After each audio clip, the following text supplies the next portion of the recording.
I learned something new this week. I learned about prayer cloths.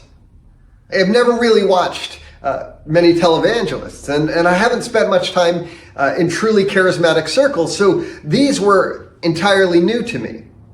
Now, if this is new to you, if prayer cloths are new to you, the idea is based on Acts 19, 11, and 12, in which Luke tells us, and God was doing extraordinary miracles by the hands of Paul, so that even handkerchiefs or aprons that had touched his skin were carried away to the sick, and their diseases left them, and the evil spirits came out of them.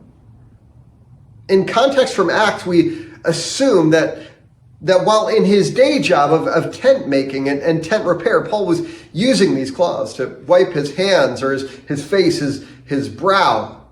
Disciples would then take these and provide them to the sick, who, as a consequence, would be healed. Now, how did they figure that out? Like, was somebody just kind of picking up after Paul in the shop, picked up one of the rags and realized, hey, my cold is gone? Well, who knows? In our contemporary context, televangelists have adopted this method by offering prayer cloths or towels, which presumably they or someone on their team prayed over, of course, in exchange for a love offering. There's got to be money involved. I think it's a sham.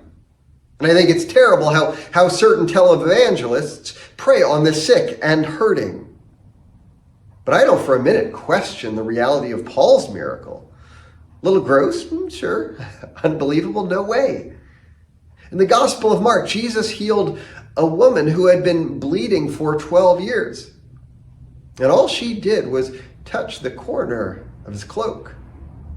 Now, early in Acts, Peter heals some without any contact at all, simply by his shadow falling on them as he passed by. Now, the question we should be asking as we look at this passage and even the exorcism that follows is, why all these signs and wonders in Ephesus? What was God up to in Ephesus as to bring about such extraordinary miracles? And the issue is related to power. Paul alludes to it in his letter to the Ephesians, chapter 1. He tells them of his prayer. He says, I pray that the eyes of your heart may be enlightened, in order that you may know the hope to which he has called you, the riches of his glorious inheritance in his holy people, and his incomparably great power for those who believe. That power is the same as the mighty strength he exerted when he raised Christ from the dead and seated him at his right hand in the heavenly realms. Paul's emphasis is on the power available to us as believers, and perhaps reminding them of the power that they witnessed in the midst of his ministry with them. Now, why is that important? Because Ephesus had a reputation in antiquity as a center for magical practice. It was the Hogwarts of the ancient world.